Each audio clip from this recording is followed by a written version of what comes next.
Cozylifewithabby. Welcome to my channel, or welcome back to my channel.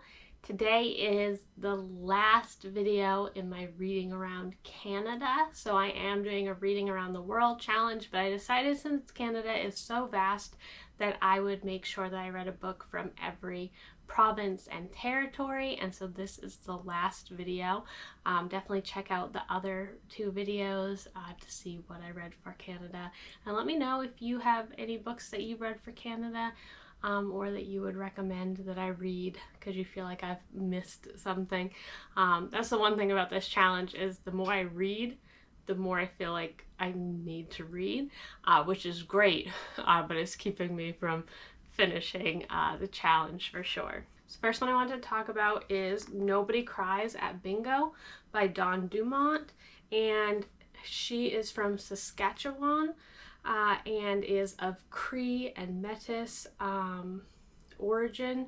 So this is a memoir of her time growing up on the reservation, and she is a bookworm who will read absolutely anything, who is kind of pudgy and jealous of her sister, who's beautiful, white passing, just kind of good at everything, and she feels like she's not athletic, she's not pretty, all she likes is books. Dawn Dumont has since become a lawyer, and she is just a very talented writer, but following her through her childhood, we see her with her family. Her mom and dad are oftentimes kind of on the outs, and so her mom will pack up all the kids and leave to go visit family and things like that, and then dad will come back. So we deal with a lot of triggers in this book. The dad is definitely an alcoholic. We definitely have racism and just body shaming, things like that, but it's just an absolutely, a lot of times memoirs can be really dry. I did not feel like this was a dry memoir at all. It has a lot of fun anecdotes of her and her cousins, but it also just had beautiful writing. So a couple quotes that stuck out to me. It was in the kitchen that mom and dad negotiated their relationship. Neither was good at words, so they used silences instead. My mother's long pause as she took a sip of her coffee and stared out the window told him that she would not go back to being hit whenever he felt like it, and he better lay off his damn drinking too. Dad stirred milk into his coffee cup. The gentle turn of his spoon told her that he was a different man. Out on the playground, where the teachers could not interfere, the separation was complete. They played their games, we played ours, which is about them going to a school that is not segregated, but is still segregated. And about their mom taking them on the trips. Those decisions would be made in the front seat, and the inhabitants of the back seat would accept them, knowing that it did not matter where you rested your head as long as you woke up with family. But just a really strong memoir of time on the reservation in Saskatchewan.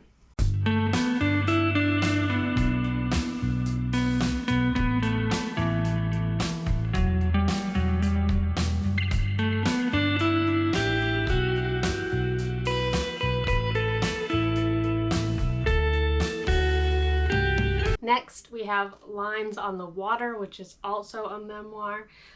It takes place in New Brunswick, and it is written by David Adams Richards. It does have representation of physical disability, as well as mental health struggles. This recounts his time as a fly fisherman, both from when he's really, really young all the way till now on the Miramichi River. And it's kind of just little snapshots of time. So he'll be, telling one fishing story, and then that reminds him of something else, and he tells that fishing story. So it's a non-linear memoir, and it was a lot for me to read this because I'm not really into fly fishing at all, but my dad is, and I appreciated the descriptions of nature and just the the descriptions of what it's like to live in this town that kind of runs or kind of revolves around the Miramichi River, and just his experiences growing up there. Beautiful book if you love nature, the outdoors, and definitely if you like fly fishing.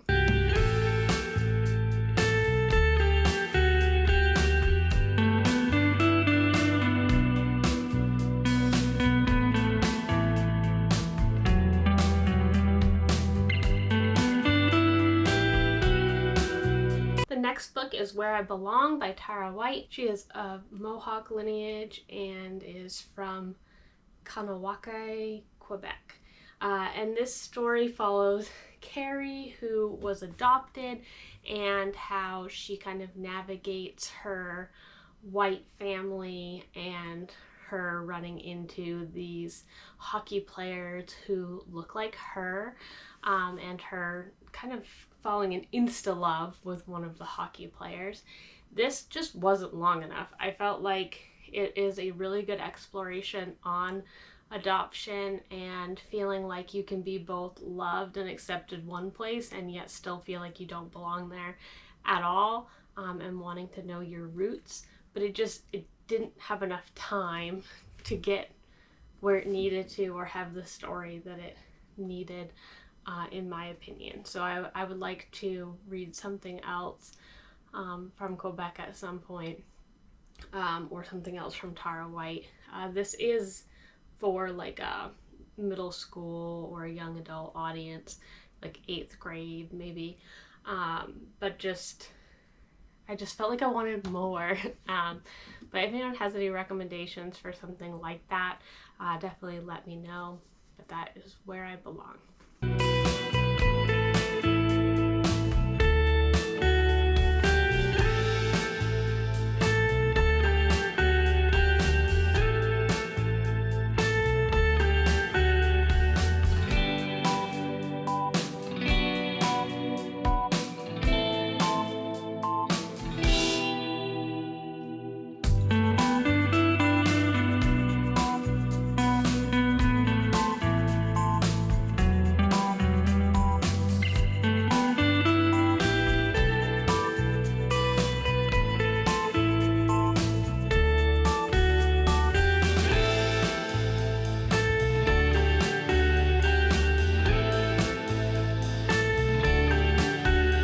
Then I had originally read What Happened This Summer by Paul Yee for, I think it was Saskatchewan, because he was born there. But then I realized that this actually takes place in Toronto, so I still read it, but technically I've already done Ontario. But since I still wanted to read it, this is a short story collection that chronicles the Chinese immigrant experience in Canada, and we have all sorts of different kind of family dynamics. There's like an arranged marriage that takes place in Canada because this family is trying to better their circumstances and stay in Canada. There's another kid whose brother is gay and he's trying to find a church that kind of makes it so he can reconcile both his religion and his brother. There's another kid who's just kind of like a social outcast at his school. I mean, his teachers keep trying to like help him out, but he doesn't really appreciate them singling him out or treating him differently. But it's a really good short story collection, and one that I definitely feel like I didn't know much about the Chinese immigrant experience in Canada, or that it was such a prevalent one. So it was a really good book, and I'm glad that I accidentally picked it up for the wrong province. And then the last one is Death on the Ice. This is for Newfoundland. This is a historical non-fiction book about the Great Sealing Disaster of 1914, and talk about a depressing book. Everything in this book was preventable. All the people that died, and we know that they died from the very beginning of the book, is preventable, and so it's super frustrating to read this book and just be like, hey, why are you doing that? Why are you doing this? And so it chronicles kind of two different tragedies that happen at the exact same time. So we have one where these men are left out on the ice and both of the ships think that the men are on their ship, and so they're kind of like stuck between the two, and they're out there in like a terrible blizzard for days and most of them die. And then another ship that goes down because they're like rushing to be the first people to bring the seal harvest in, and it's just trigger warnings for animal cruelty and human cruelty, and death. Just a very upsetting book, but it really hammers home the importance of an industry. I can't even show you most of these pictures. Here's a picture. But the kind of industry around sealing, and when you're like out in a place that doesn't have a lot of other resources, how like you make your living in such dangerous means, because that's a way that you are able to make a living. And I'm glad that I read it, but this was probably I would say this is the most difficult book to get through for all of the Canadian books, just because the sheer amount of people that died. All the Quiet Places was very, very sad. Split Tooth was very sad, but I think that this tops all of them in the sadness.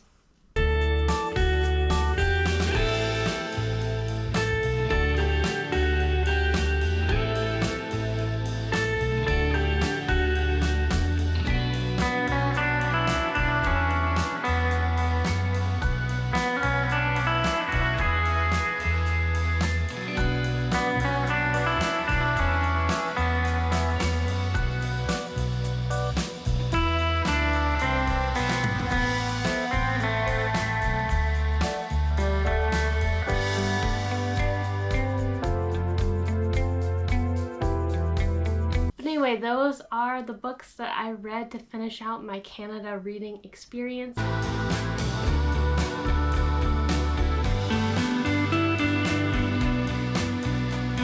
If you have read any books from Canada that you recommend, please let me know. And also check out the other two videos. Next, I am headed to finish out South America. I think I've 6 countries in so far, although I haven't made any YouTube videos. I do have some videos on my TikTok of individual recs. So yeah, if you are enjoying this challenge, or if you're doing this challenge with me, let me know in the comments below, and I will see you in the next video.